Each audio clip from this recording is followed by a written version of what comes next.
군 휴가 복귀 날 고향 터미널에서 신병 도윤은 비에 젖은 노숙자에게 우산을 씌우고 국밥을 사주었습니다. 하지만 사람들은 차갑게 조롱했습니다. 군인 주제에 미친 노숙자랑 밥이나 먹네. 비웃음 속에서 노인은 떨리는 손으로 숟가락을 들다 결국 눈물을 흘렸고 도윤은 이를 악물며 속으로 중얼거렸습니다. 군인이 약한 사람을 외면하면 그게 군인입니까? 그런데 바로 다음 날 상상도 못한 곳에서 전화가 걸려왔습니다. 여기는 국방부입니다. 구독과 좋아요는 무료입니다. 지난 영상에서 인천에서 듣고 계신다고 댓글 남겨주신 하늘님, 정말 큰 힘이 되었습니다. 여러분은 지금 어디에서 듣고 계신가요? 댓글로 남겨주시면 다음 영상에서 인사드릴게요. 그럼 지금 바로 국방부를 뒤흔든 이야기를 들려드리겠습니다. 이른 저녁 고향 버스터미널에는 빗방울이 후두둑 떨어지고 있었습니다. 회색빛 하늘 아래 사람들은 우산을 쓰고 분주히 움직였죠. 터미널 안은 퇴근길 사람들과 고향을 찾은 이들로 북적였습니다. 그 속에서 한 젊은 군인이 버스에서 내렸습니다. 김도윤, 20살의 신병이었죠. 아직 군화에 익숙하지 않은 듯 조금은 어색하게 걸음을 옮기는 모습이었습니다. 낡은 군복은 빗물에 조금씩 젖어들고 있었고 무거운 군용 가방을 어깨에 맨 도윤의 얼굴에는 피로가 가득했습니다. 막 전역한 것도 아니었습니다. 겨우 첫 휴가를 나온 것뿐이었죠. 훈련소를 마치고 자대 배치를 받은 지 2달 그렇게 간신히 얻어낸 짧은 휴가였습니다. 도윤은 터미널 계단을 내려오며 주변을 둘러봤습니다. 고향의 풍경은 여전했지만 어딘가 낯설게 느껴지기도 했습니다. 이제 겨우 훈련병 티도 못 뺐는데 휴가라니. 그래도 부모님이 좋아하시겠지. 도윤은 속으로 중얼거리며 가방 끈을 다시 조였습니다. 부모님 댁까지는 버스로 한 정거장 더 가야 했지만 비가 오는 날씨에 버스를 기다리는 것보다 걸어가는 게 나을 것 같았습니다. 그렇게 터미널 광장을 가로지르려던 순간 도윤의 발걸음이 멈춰섰습니다. 광장 모퉁이, 처마 아래도 아닌 빗줄기가 쏟아지는 곳에 한 노인이 웅크리고 앉아 있었습니다. 낡은 옷가지를 몸에 두른 노숙자였죠. 비에 흠뻑 젖은 노인은 고개를 숙인 채 미동도 하지 않았습니다. 주변을 지나는 사람들은 아무도 그를 신경 쓰지 않았습니다. 오히려 피해 가듯 멀찍이 돌아갔죠. 도윤은 잠시 망설였습니다. 휴가 나온 군인이 노숙자를 돕는다는 게 적절한 일인지 부모님이 기다리고 계실 텐데 시간을 지체해도 되는 건지 여러 생각이 머릿속을 스쳤습니다. 하지만 도윤의 발은 이미 노인을 향해 움직이고 있었습니다.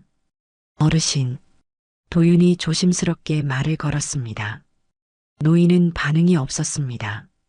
도윤은 자신의 우산을 노인 위로 펼쳤습니다. 빗방울이 우산을 두드리는 소리가 더 크게 들렸죠.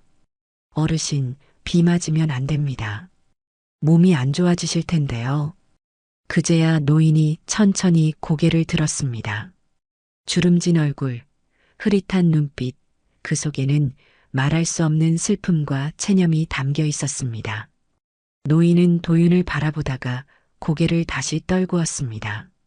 아무 말도 하지 않았죠. 도윤은 가방에서 수건을 꺼냈습니다.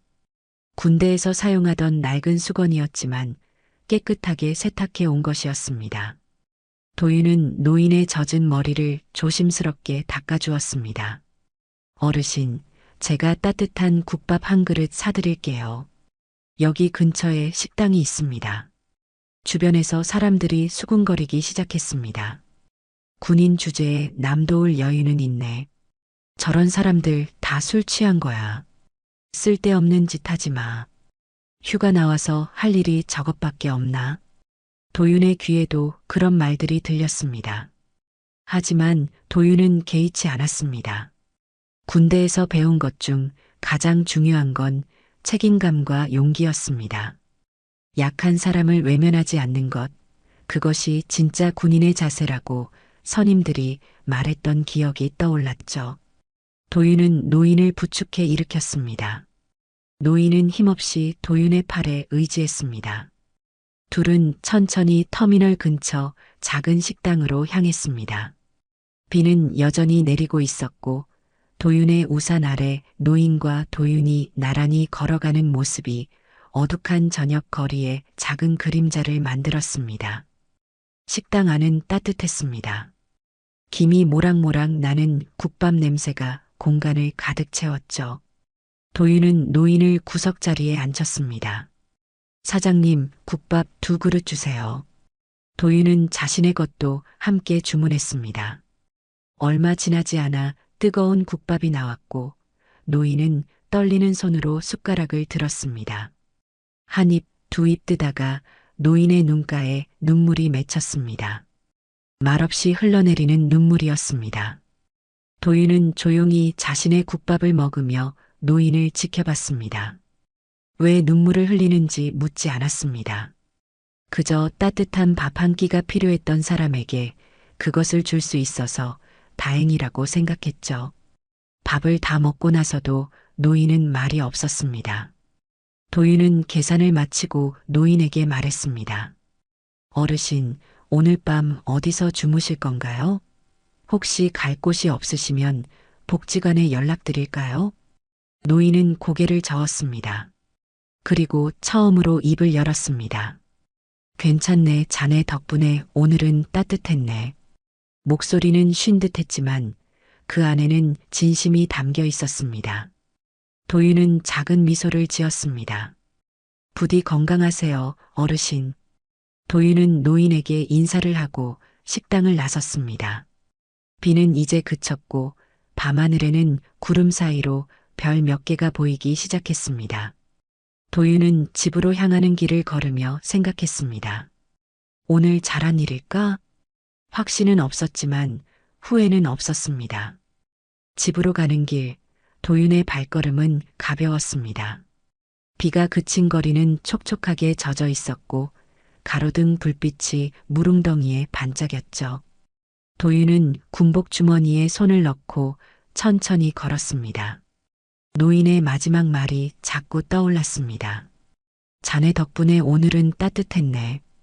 그 말 한마디가 도윤의 마음을 묘하게 채웠습니다. 군대에서는 매일 명령과 복종의 연속이었습니다. 정해진 시간에 일어나고 정해진 일과를 따르고 정해진 대로 움직이는 삶이었죠. 그런 일상 속에서 누군가에게 온기를 나눈다는 것은 오랜만의 경험이었습니다. 집에 도착하자 현관불이 환하게 켜져 있었습니다. 문을 열기도 전에 어머니가 뛰어나왔습니다.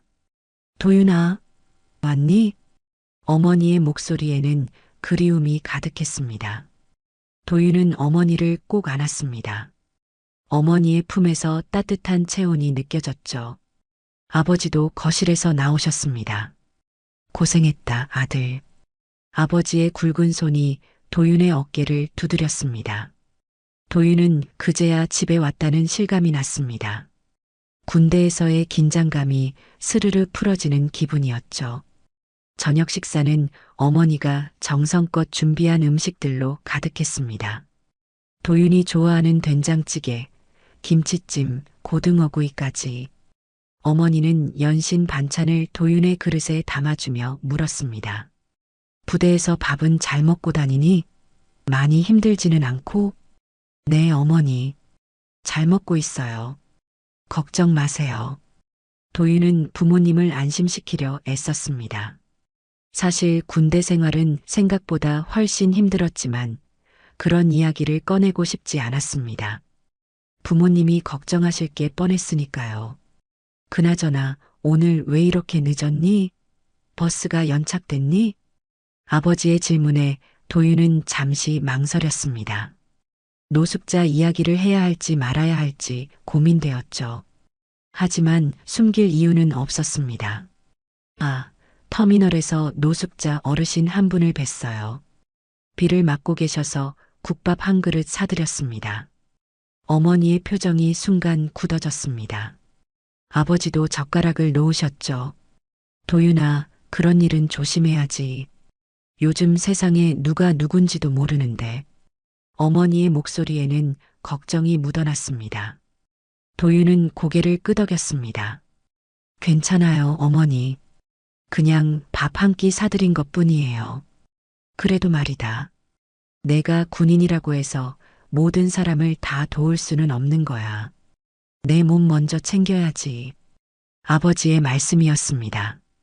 도윤은 더 이상 말하지 않았습니다.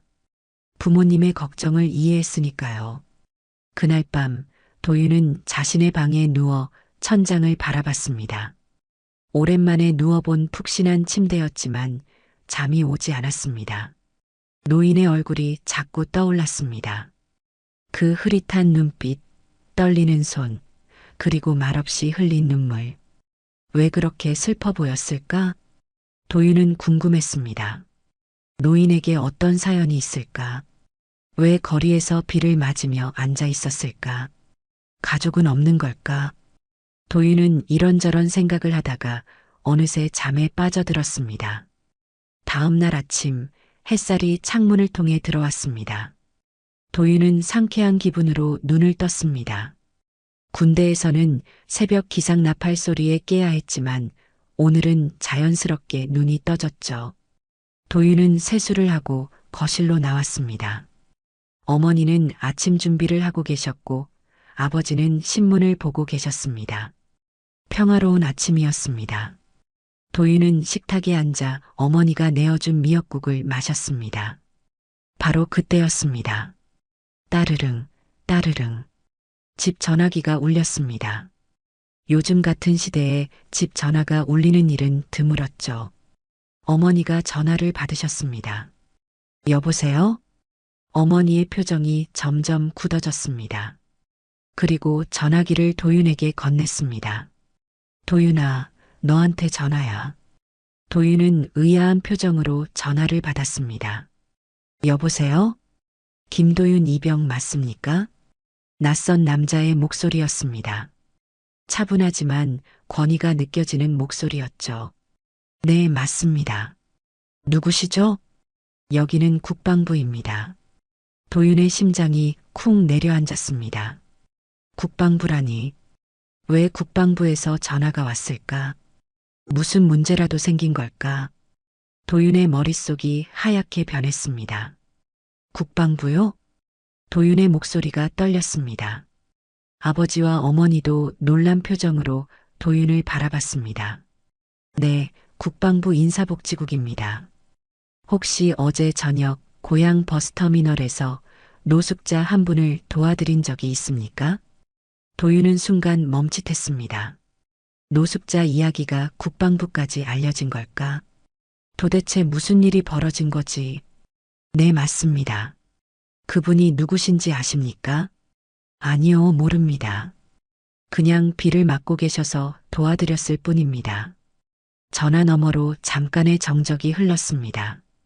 그리고 남자가 다시 입을 열었습니다. 그분은 전직 군단장 출신의 예비역 장군이십니다. 도윤의 눈이 커졌습니다. 장군이라니. 그 초라했던 노인이 장군이었다니. 도저히 믿을 수가 없었습니다. 장군이요? 도윤의 목소리에는 놀라움이 가득했습니다. 아버지와 어머니도 서로를 바라보며 어리둥절한 표정을 지었습니다. 네. 자세한 이야기는 나중에 말씀드리겠습니다만 김도윤 이병께서 보여주신 선행에 대해 국방부에서도 주목하고 있습니다. 조만간 연락드리겠습니다. 전화는 그렇게 끊겼습니다. 도윤은 멍하니 전화기를 내려놓았습니다. 어머니가 다급하게 물었습니다. 무슨 일이니, 도윤아? 도윤은 천천히 입을 열었습니다. 어제 제가 도와드린 분이 장군이셨대요. 거실에 침묵이 흘렀습니다. 국방부에서 걸려온 전화 한 통은 평화롭던 아침을 순식간에 뒤흔들어 놓았습니다. 도윤은 전화기를 내려놓고도 한참을 멍하니 서 있었죠. 머릿속이 복잡했습니다. 어제 비를 맞으며 웅크리고 있던 그 초라한 노인이 장군이었다니, 군단장 출신이라니, 도저히 실감이 나지 않았습니다. 도윤아, 대체 무슨 일이니? 어머니가 다시 물었습니다. 도윤은 천천히 고개를 돌려 부모님을 바라봤습니다. 국방부에서 전화가 왔어요. 제가 어제 도와드린 분이 전직 군단장이셨대요. 군단장? 아버지의 목소리가 높아졌습니다. 아버지도 젊은 시절 군 복무를 했던 분이었습니다. 군단장이 얼마나 높은 계급인지 잘 알고 계셨죠. 그런 분이 왜 거리에서 노숙을 하고 계셨단 말이냐? 아버지의 질문에 도윤은 고개를 저었습니다. 저도 모르겠어요. 국방부에서는 자세한 이야기는 나중에 하겠다고만 했어요. 어머니는 걱정스러운 표정으로 도윤의 손을 잡았습니다. 혹시 내가 무슨 문제에 휘말린 건 아니겠지? 아니에요, 어머니. 제가 뭘 잘못한 건 아니에요. 도윤은 어머니를 안심시키려 했지만 사실 본인도 불안했습니다. 왜 국방부에서 직접 전화까지 했을까? 단순히 선행을 치하하기 위해서였을까? 아니면 다른 이유가 있는 걸까? 아침 식사는 그렇게 어수선한 분위기 속에서 끝났습니다. 도윤은 방으로 돌아와 침대에 앉았습니다. 어제 일을 곰곰이 되짚어봤죠. 노인의 모습이 선명하게 떠올랐습니다. 젖은 옷, 흐릿한 눈빛, 떨리는 손, 그리고 국밥을 먹으며 흘렸던 눈물. 그 초라했던 노인이 군단장이었다고? 도윤은 믿기지 않았습니다. 군단장이라면 수많은 부하를 거느렸을 사람입니다. 전쟁에서 나라를 지켰을 영웅일 수도 있었죠. 그런 분이 왜 거리에서 비를 맞으며 앉아 있었을까? 무슨 일이 있었던 걸까? 도윤이 생각에 잠겨 있을 때 밖에서 소란스러운 소리가 들렸습니다. 도윤은 창문을 열고 밖을 내다봤습니다. 집 앞 골목에 동네 아주머니 몇 분이 모여 있었습니다. 어머니도 현관 앞에 나가 계셨죠. 아니, 국방부에서 전화가 왔다면서요? 도윤이가 무슨 일을 벌인 거예요? 동네 아주머니들의 목소리가 울타리 너머로 들렸습니다. 소문이 벌써 퍼진 모양이었습니다. 작은 마을에서는 소식이 빠르게 퍼지기 마련이었죠. 아니에요, 별일 아니에요. 그냥 좋은 일을 해서 연락이 온 것뿐이에요. 어머니가 해명했지만 아주머니들의 수군거림은 멈추지 않았습니다. 좋은 일이라면서 왜 국방부에서까지 전화를 해요? 혹시 무슨 사고 친 거 아니에요? 도윤은 창문을 닫았습니다. 가슴이 답답했습니다. 좋은 일을 했는데 왜 이렇게 소란이 일어나는 걸까? 그저 어려운 사람을 도왔을 뿐인데. 점심때가 되자 아버지가 외출하셨다가 돌아오셨습니다. 표정이 좋지 않았습니다. 마을 사람들이 다 알고 있더구나. 아버지가 한숨을 쉬셨습니다. 뭐라고들 하세요? 도윤이 조심스럽게 물었습니다. 별소리 다 하지. 내가 노숙자랑 어울렸다느니, 군대에서 문제를 일으켜서 국방부에서 전화가 왔다느니. 도윤은 입술을 깨물었습니다. 억울했습니다. 하지만 어쩔 수 없었죠. 사람들은 진실보다 소문을 더 쉽게 믿으니까요. 오후가 되자 상황은 더 악화됐습니다. 도윤이 다니던 고등학교 친구에게서 연락이 왔습니다. 야, 도윤아. 너 무슨 일 있냐? 동네에서 소문이 엄청 나던데. 별일 아니야. 그냥 노숙자분 도와드렸는데 그분이 장군이셨다는 거야. 장군? 진짜? 그런데 왜 다들 내가 문제를 일으켰다고 하는 거야? 모르겠어. 사람들이 오해하는 것 같아. 전화를 끊고 나서 도윤은 깊은 한숨을 쉬었습니다. 좋은 일을 했는데 왜 이렇게 힘들까? 차라리 그냥 지나쳤으면 이런 일도 없었을까? 그런 생각이 스쳐 지나갔지만 도윤은 고개를 저었습니다. 아니, 그래도 도와드리길 잘했다. 후회하지 말자. 저녁 무렵 국방부에서 다시 전화가 왔습니다. 이번에는 도윤이 직접 받았습니다. 김도윤 이병, 오전에 통화했던 담당자입니다. 네, 말씀하세요. 어제 이병께서 도와드린 분에 대해 설명드리겠습니다. 그분은 이창호 예비역 중장님이십니다. 15년 전 군단장으로 재직하실 때 부대 내 비리를 고발하셨다가 오히려 정치적 음모에 휘말려 모든 것을 잃으신 분입니다. 도윤은 숨을 죽이고 들었습니다. 억울한 누명을 쓰고 강제 전역을 당하셨고 가족과도 헤어지셨습니다. 그 후로 15년간 거리를 떠돌며 사셨죠. 국방부에서도 그분의 사연을 알고 있었지만 당시 정치적 상황 때문에 손을 쓸 수 없었습니다. 도윤의 가슴이 먹먹해졌습니다. 정의를 위해 싸웠다가 모든 걸 잃은 사람. 그게 바로 어제 만났던 노인이었습니다. 그런데 이병께서 그분을 도와주시면서 상황이 달라졌습니다. 중장님께서 다시 용기를 내셨고 국방부에 연락을 하셨습니다. 이병의 선행이 계기가 된 겁니다. 제가 그런 계기를 만들었다고요? 네. 그래서 국방부에서 이 사안을 재조사하기로 했습니다. 앞으로 이병께 몇 가지 여쭤볼 일이 있을 수 있습니다. 전화를 끊고 도윤은 가슴이 두근거렸습니다. 단순히 밥 한 끼를 사드린 것뿐인데 그게 이렇게 큰 일로 이어질 줄은 몰랐습니다. 그날 밤 도윤은 잠들기 전에 생각했습니다. 내가 한 일이 옳은 일이었구나. 비록 지금은 오해를 받고 있지만 진실은 언젠가 드러날 거야. 다음 날 아침 도윤은 일찍 일어났습니다. 잠을 설쳤기 때문이었죠. 국방부 담당자가 했던 말들이 머릿속을 맴돌았습니다. 정의를 위해 싸우다 모든 것을 잃은 장군. 15년이나 거리를 떠돈 사람. 그 이야기가 가슴 깊이 와닿았습니다. 도윤은 세수를 하고 거실로 나왔습니다. 어머니는 벌써 부엌에서 아침을 준비하고 계셨습니다. 평소와 다름없는 모습이었지만 어딘가 표정이 어두워 보였습니다. 어머니, 안 주무셨어요? 응, 잠이 안 오더구나. 어머니는 짧게 대답하셨습니다. 도윤은 무거운 마음으로 식탁에 앉았습니다. 아버지도 곧 나오셨지만 말이 없으셨습니다. 아침 식사는 침묵 속에서 진행됐습니다. 밥을 먹고 있을 때 현관문 밖에서 목소리가 들렸습니다. 동네 어르신 몇 분이 집 앞에 모여 계신 모양이었습니다. 도윤은 젓가락을 멈췄습니다. 국방부에서 전화 왔다며? 무슨 사고 친 거 아냐? 요즘 젊은 것들은 군대 가서도 사고를 치더라고. 노숙자랑 어울리더니 별일 다 생기네.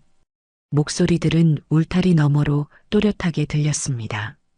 도윤의 얼굴이 붉어졌습니다. 아버지가 일어서셨습니다. 내가 나가서 이야기하겠다. 아버지는 현관문을 열고 밖으로 나가셨습니다. 도윤은 식탁에 앉아 아버지의 목소리를 들었습니다. 우리 도윤이는 잘못한 게 없습니다. 그저 어려운 분을 도와드렸을 뿐이에요. 그래도 국방부에서 전화까지 왔다는 건 심상치 않은 거 아니오? 혹시 부대에서 무슨 문제라도 생긴 거 아니오? 어르신들의 목소리는 의심으로 가득했습니다. 아버지가 아무리 설명해도 소용없었습니다. 사람들은 이미 마음속으로 결론을 내린 듯 했습니다. 도윤은 더 이상 듣고 있을 수가 없었습니다. 방으로 돌아가 문을 닫았습니다. 가슴이 답답했습니다. 왜 사람들은 진실을 알아보려 하지 않고 소문만 믿는 걸까? 1시간쯤 지났을까? 어머니가 방문을 두드렸습니다. 도윤아, 밖에 나가지 마라. 사람들 시선이 좋지 않아. 어머니의 목소리에는 걱정이 묻어났습니다. 도윤은 대답하지 않았습니다. 할 말이 없었습니다. 점심때가 되자 상황은 더 악화됐습니다. 마을 이장님이 집으로 찾아오셨습니다.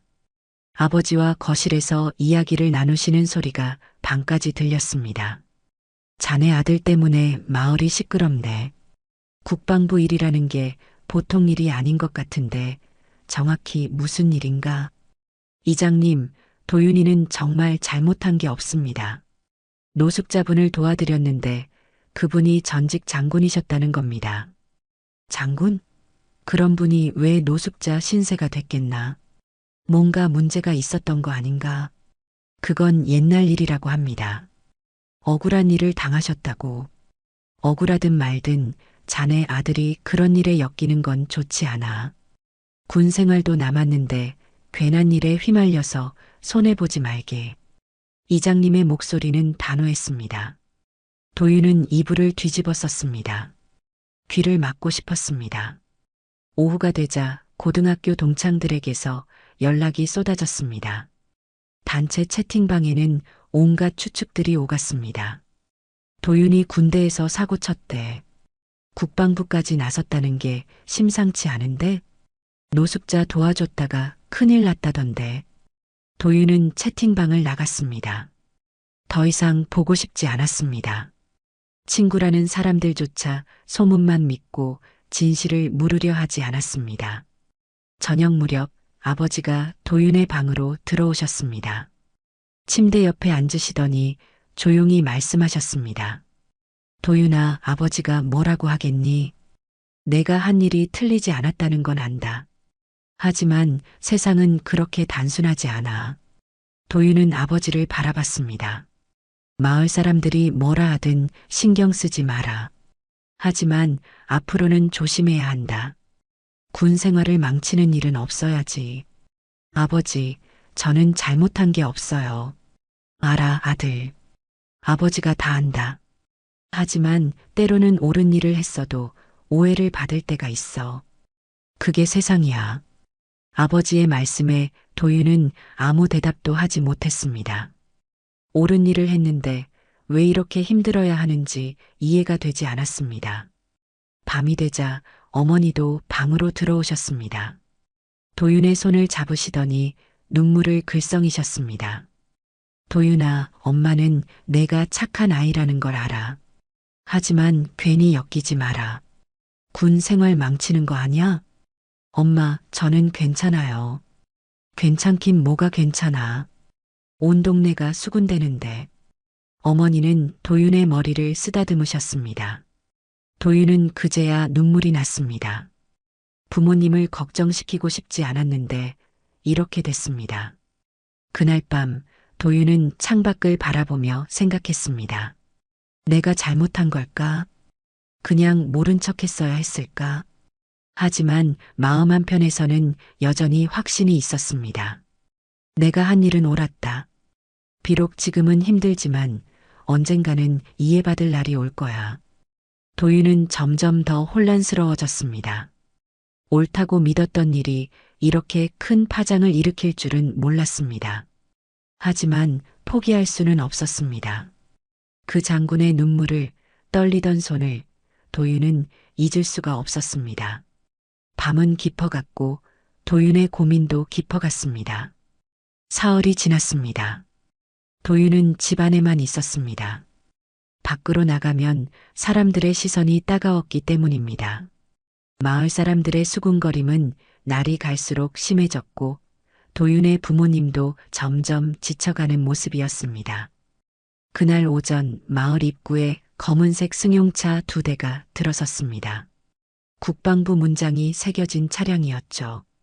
마을 사람들은 호기심 어린 눈빛으로 차를 바라봤습니다.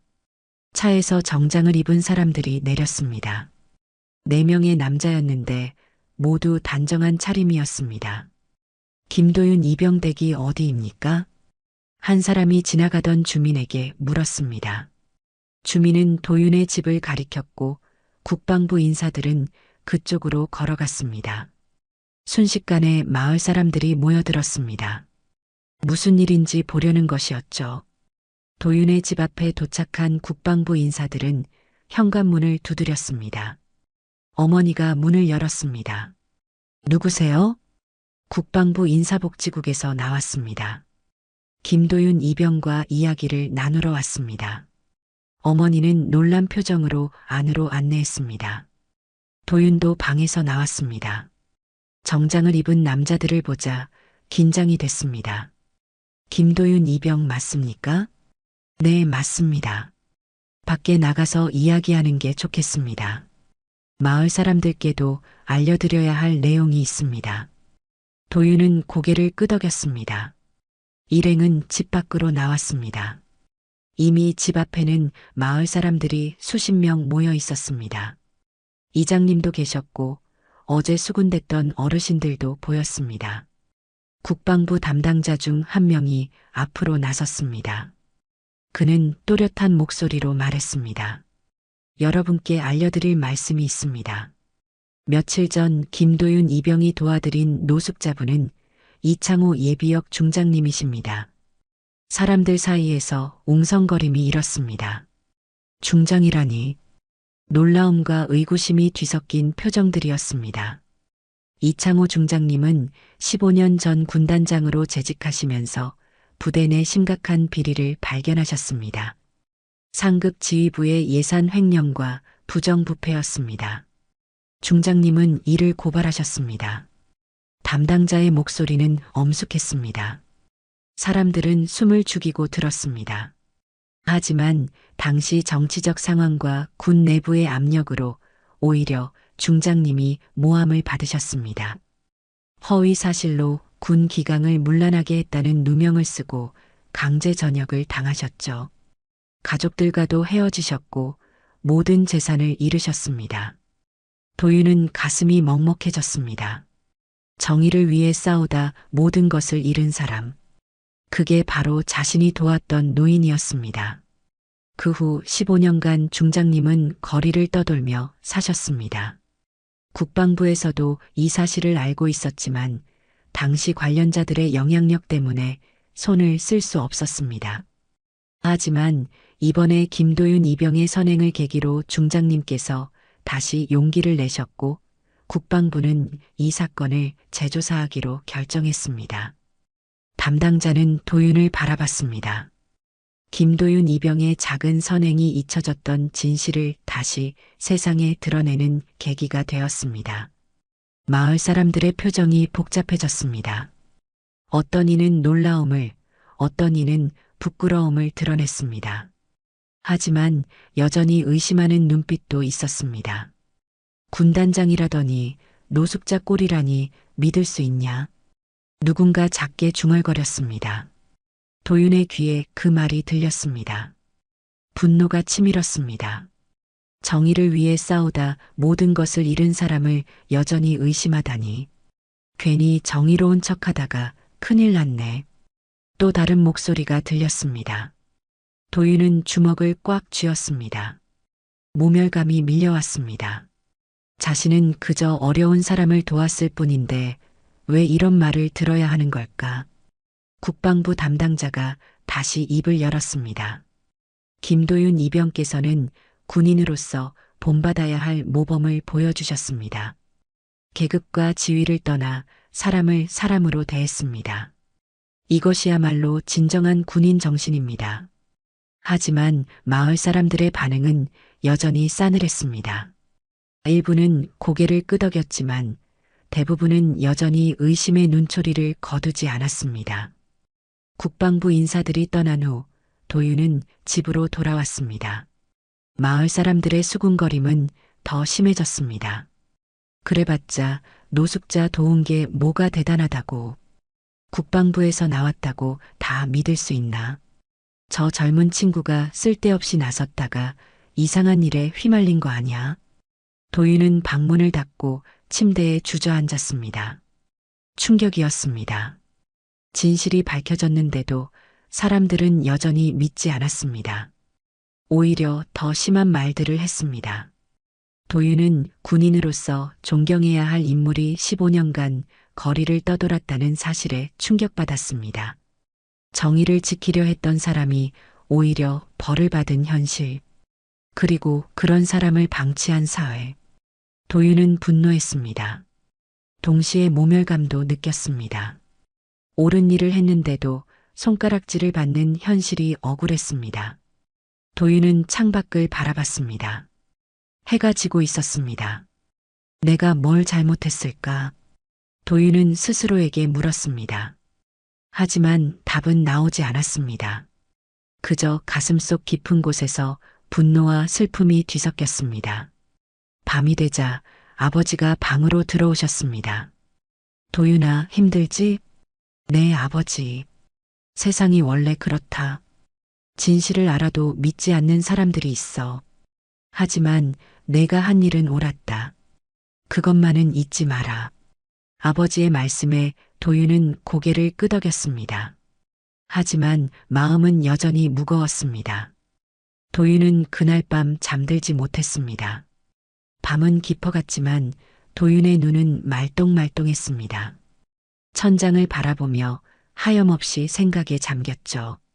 국방부 담당자가 했던 말들이 머릿속을 맴돌았습니다.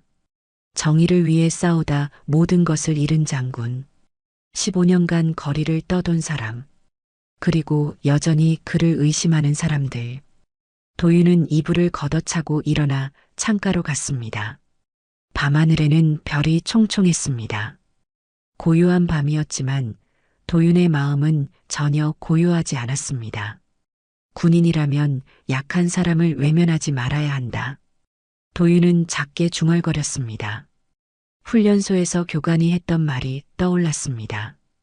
군인은 나라를 지키는 사람이지만 동시에 약한 사람을 보호하는 사람이라고. 힘없는 사람들의 방패가 되어야 한다고. 그게 진짜 군인의 길이 아닐까? 도윤은 스스로에게 물었습니다. 지금까지 자신이 한 일이 옳았다는 확신이 들었습니다. 비록 사람들이 손가락질하고 오해하고 비난해도 상관없었습니다. 중요한 건 자신의 양심이었습니다. 도윤은 침대에 다시 앉았습니다. 그리고 결심했습니다. 이창호 중장의 명예를 회복시켜야겠다고. 그분은 정의를 위해 싸웠고 그 대가로 모든 것을 잃었습니다. 이제는 누군가 그분을 위해 나서야 할 때였습니다. 도윤은 책상 서랍에서 공책과 펜을 꺼냈습니다. 그리고 그날 밤 만났던 장군의 모습을 하나하나 적어 내려갔습니다. 비에 젖은 모습, 떨리던 손, 국밥을 먹으며 흘린 눈물. 그 모든 것이 생생했습니다. 도윤은 적으면서 깨달았습니다. 장군은 그날 밤 단순히 배가 고파서 눈물을 흘린 게 아니었습니다. 15년 만에 처음으로 사람 대접을 받았기 때문이었죠. 계급도 지위도 아닌 그저 한 사람으로서 존중받았기 때문이었습니다. 새벽 2시가 넘어서야 도윤은 펜을 내려놓았습니다. 공책에는 빼곡하게 글씨가 채워져 있었습니다. 도윤은 이것을 국방부 조사관에게 직접 전하기로 했습니다. 장군이 어떤 분이었는지, 그날 밤 무엇을 느꼈는지 모든 것을 증언하기로 했습니다. 도윤은 그제야 잠자리에 들었습니다. 마음이 한결 가벼워졌습니다. 할 일이 생겼고 목표가 생겼습니다. 더 이상 혼란스럽지 않았습니다. 다음 날 아침 도윤은 일찍 일어났습니다. 어머니는 놀란 표정으로 도윤을 바라봤습니다. 도윤아, 앉아도 돼? 충분히 잤어요, 어머니. 오늘 국방부에 전화해야 해요. 무슨 일인데? 제가 직접 조사관분들께 이야기하고 싶어요. 장군님에 대해서요. 어머니는 걱정스러운 눈빛으로 도윤을 바라봤습니다. 하지만 도윤의 눈에는 확신이 담겨 있었습니다. 어머니는 더 이상 말리지 않았습니다. 아침을 먹고 도윤은 국방부로 전화를 걸었습니다. 며칠 전 통화했던 담당자가 전화를 받았습니다. 김도윤 이병, 무슨 일입니까? 조사관님, 제가 이창호 중장님에 대해 증언하고 싶습니다. 그날 밤 제가 본 것, 느낀 것을 모두 말씀드리고 싶습니다. 전화 너머로 잠시 침묵이 흘렀습니다. 그리고 담당자가 말했습니다. 좋습니다. 내일 서울로 올라올 수 있습니까? 공식 청문회가 열립니다. 이병께서 증인으로 출석하시면 큰 도움이 될 겁니다. 네, 가겠습니다. 도윤은 단호하게 대답했습니다. 전화를 끊고 나서 도윤은 부모님께 말씀드렸습니다. 내일 서울에 다녀와야 해요. 아버지가 물었습니다. 청문회라니 위험한 일은 아니겠지? 아니에요, 아버지. 제가 본 것을 증언하는 것 뿐이에요. 장군님을 위해 해야 할 일입니다. 아버지는 한참을 도윤을 바라보시다가 고개를 끄덕이셨습니다. 그래, 내가 옳다고 생각하는 일을 해라. 아버지가 응원한다. 그날 하루 도윤은 증언할 내용을 정리했습니다. 어떻게 장군을 만났는지, 장군의 표정은 어땠는지, 무슨 말씀을 하셨는지, 모든 것을 꼼꼼히 적었습니다. 저녁 무렵 도윤은 다시 마을을 걸었습니다. 사람들의 시선이 여전히 따가웠지만 개의치 않았습니다. 도윤은 그 시선들을 당당히 받아냈습니다. 골목 어귀에서 이장님과 마주쳤습니다. 이장님은 도윤을 보더니 멈춰 섰습니다. 도윤아, 내일 서울 간다며? 네, 이장님. 조심해라. 큰 사람들 일에 휘말리면 다칠 수 있어. 괜찮습니다. 제가 해야 할 일이에요. 도윤은 담담하게 대답했습니다. 이장님은 한숨을 쉬며 고개를 저었습니다. 젊은 것이 고집이 새긴. 내 인생이니 내가 알아서 해라. 도윤은 고개 숙여 인사하고 집으로 돌아왔습니다. 밤이 되자 어머니가 도윤의 짐을 챙겨주셨습니다. 군복을 다림질하시고 구두도 닦아주셨습니다. 도윤아, 떳떳하게 다녀와라. 엄마는 내가 자랑스럽다. 어머니의 말씀에 도윤은 뭉클했습니다. 부모님은 처음부터 자신을 믿어주셨습니다. 비록 걱정은 하셨지만 결국 도윤의 선택을 존중해 주셨습니다. 도윤은 침대에 누웠습니다. 내일이면 서울에 갑니다. 청문회장에서 진실을 말할 것입니다. 이창호 중장이 어떤 분이었는지, 그분이 15년간 얼마나 고통받았는지, 그리고 그분이 얼마나 존경받아야 할 뿐인지 도윤은 다짐했습니다. 두려워하지 않겠다고, 당당하게 진실을 말하겠다고. 그것이 군인으로서 그리고 한 사람으로서 해야 할 일이라고. 창밖으로 달빛이 들어왔습니다. 도윤은 눈을 감았습니다. 내일을 위해 충분한 휴식이 필요했습니다. 도윤은 평온한 얼굴로 잠들었습니다. 서울행 기차는 이른 아침에 출발했습니다. 도윤은 창밖을 바라보며 지나가는 풍경을 지켜봤습니다. 논밭과 산이 빠르게 지나갔죠. 가슴이 두근거렸습니다. 긴장되기도 했고 동시에 설레기도 했습니다. 서울역에 도착하자 국방부 직원이 도윤을 기다리고 있었습니다. 정장을 입은 젊은 남자였습니다. 김도윤 이병님이시죠? 차량이 준비되어 있습니다. 도윤은 차에 올라탔습니다. 서울 시내를 지나 국방부 청사로 향했습니다.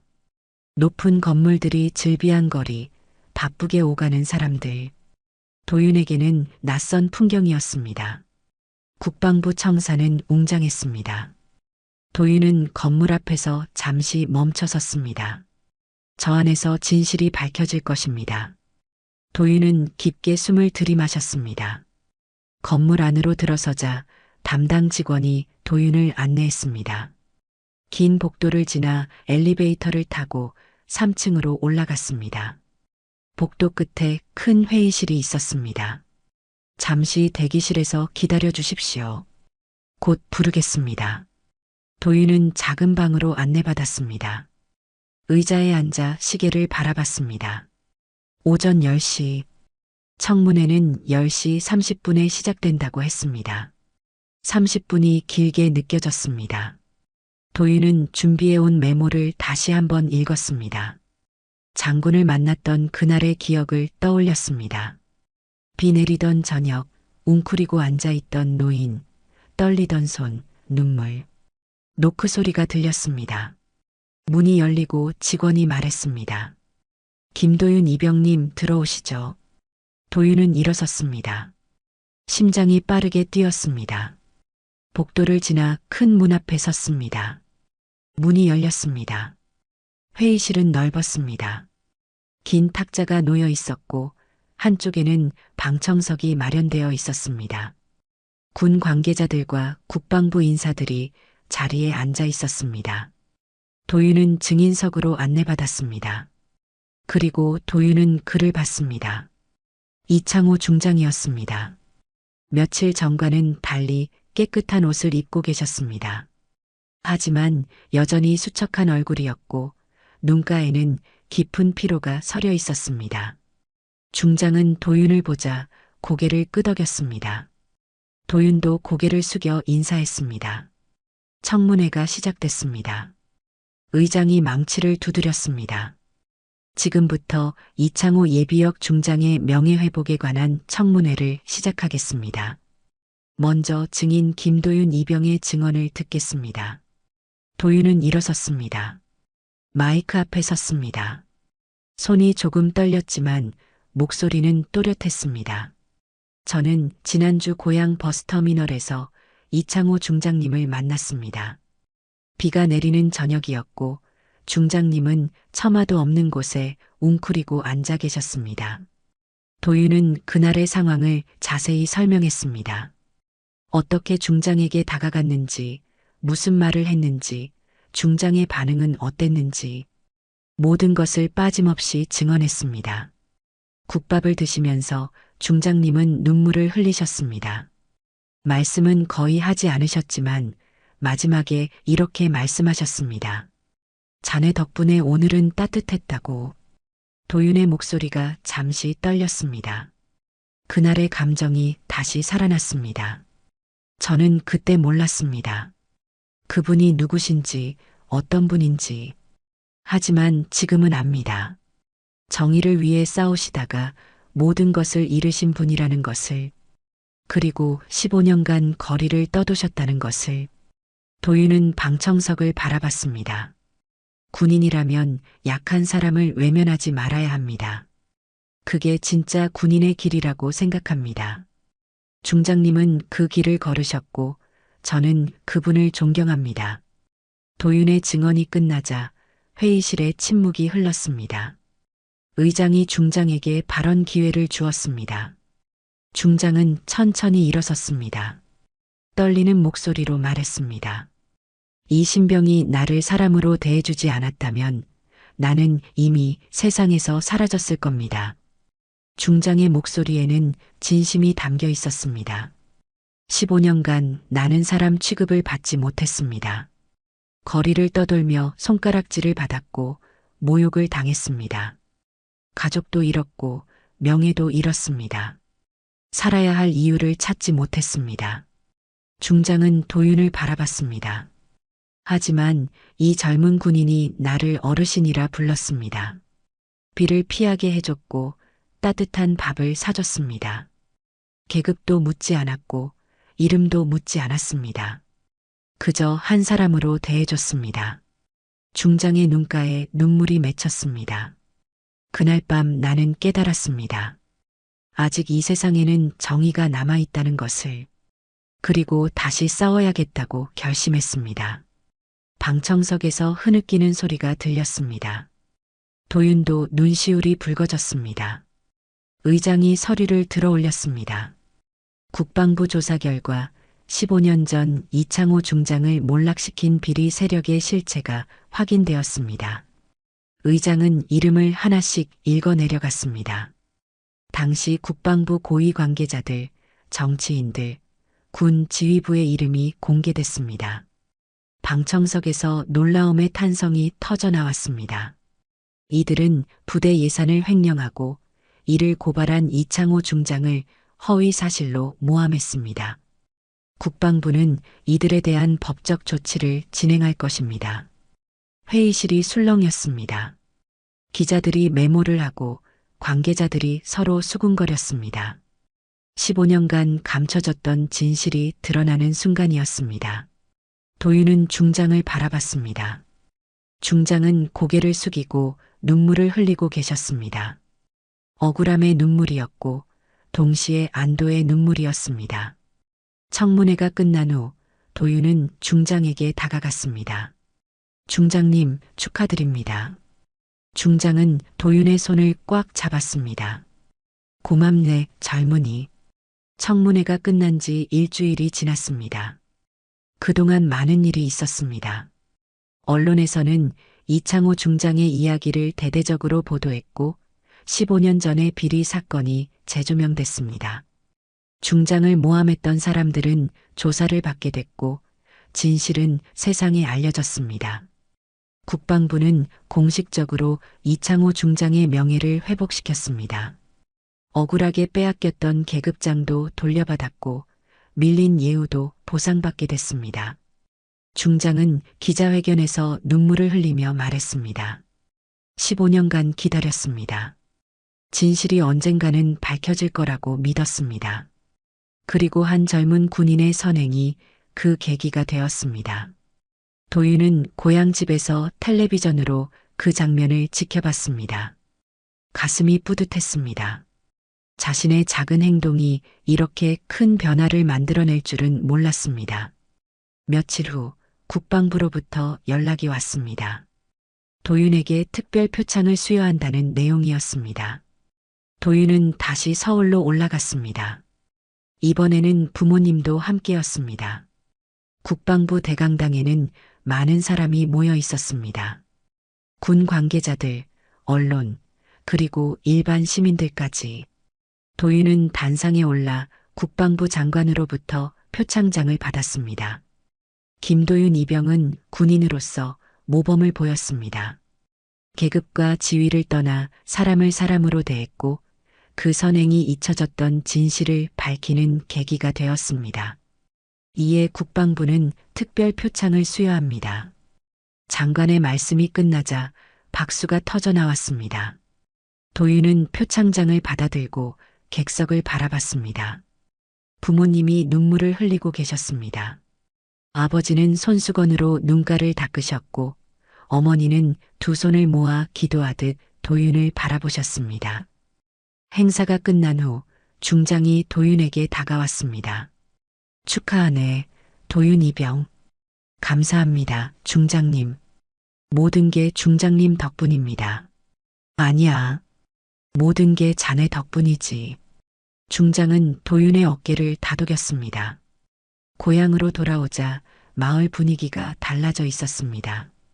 도윤이 집 앞을 지나가자 사람들이 먼저 인사를 건넸습니다. 도윤아, 장하다.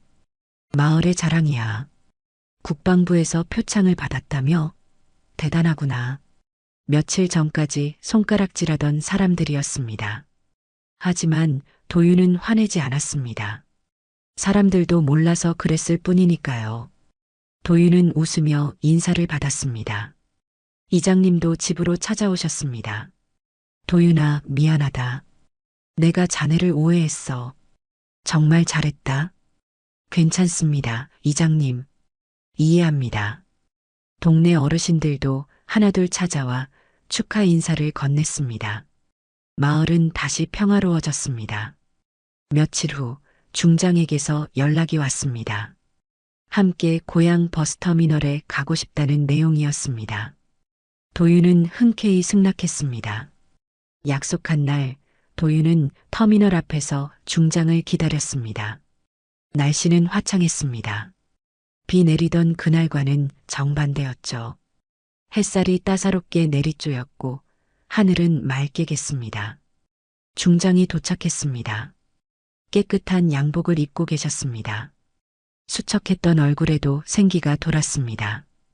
도윤은 반갑게 인사했습니다. 중장님 오셨습니까? 그래, 도윤 이병. 오랜만이네.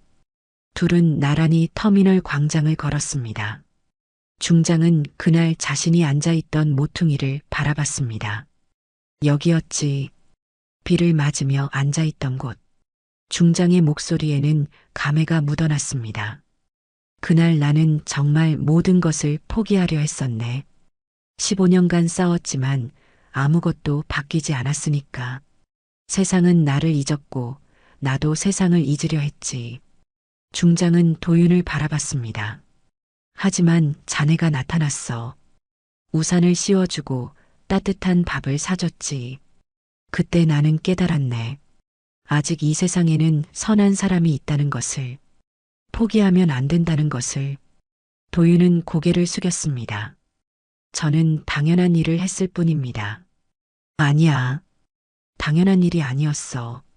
그날 수십 명이 나를 지나쳤지만 아무도 멈춰 서지 않았어. 하지만 자네는 달랐어. 중장은 도윤의 손을 잡았습니다. 내가 내게 준 건 밥 한 끼가 아니라 다시 살아갈 이유였어. 도윤의 눈시울이 붉어졌습니다. 중장도 눈물을 글썽였습니다. 고맙네, 도윤 이병. 정말 고마워. 둘은 한참을 그렇게 서 있었습니다. 햇살이 따사롭게 둘을 비췄습니다. 그날 저녁 도윤은 가족들과 저녁 식사를 했습니다. 부모님은 행복한 표정으로 도윤을 바라보셨습니다. 도윤아, 정말 자랑스럽다. 아버지가 말씀하셨습니다. 어머니는 도윤의 손을 꽉 잡으셨습니다. 우리 아들, 훌륭하게 컸구나. 도윤은 부모님을 안았습니다. 따뜻한 품이었습니다. 그날 밤 도윤은 일기를 썼습니다. 앞으로 어떤 길을 걷든 나는 사람을 먼저 보겠습니다. 계급도, 지위도, 재산도 중요하지 않습니다. 사람을 사람으로 대하는 것, 그게 가장 중요합니다. 그것이 진짜 군인의 길이고 진짜 사람의 길입니다. 도윤은 펜을 내려놓고 창밖을 바라봤습니다. 별이 빛나고 있었습니다. 도윤은 미소 지었습니다. 며칠 후 도윤은 부대로 복귀했습니다. 전우들이 반갑게 맞아줬습니다. 선임들도 도윤을 칭찬했습니다. 도윤은 다시 군 생활을 시작했습니다. 하지만 이제는 달랐습니다. 더 당당했고 더 확신에 차 있었습니다. 도윤은 알았습니다. 작은 선행이 세상을 바꿀 수 있다는 것을, 한 사람의 용기가 진실을 밝힐 수 있다는 것을, 그리고 사람을 사람으로 대하는 것이 얼마나 중요한지를. 고향 터미널에는 여전히 햇살이 비치고 있었습니다.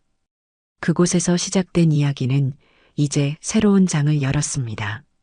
도윤의 이야기는 계속될 것입니다. 사람을 먼저 보는 군인, 정의를 지키는 청년으로서 도윤의 이야기는 우리에게 묻습니다. 어려운 사람 앞에서 우리는 어떤 선택을 할까요? 작은 선행이 한 사람의 인생을, 나아가 세상을 바꿀 수 있습니다. 계급과 지위보다 사람을 먼저 보는 따뜻한 마음, 그것이 진짜 용기입니다. 이 이야기가 마음에 와닿으셨다면 구독과 좋아요 부탁드립니다. 여러분의 응원이 더 좋은 이야기를 만듭니다.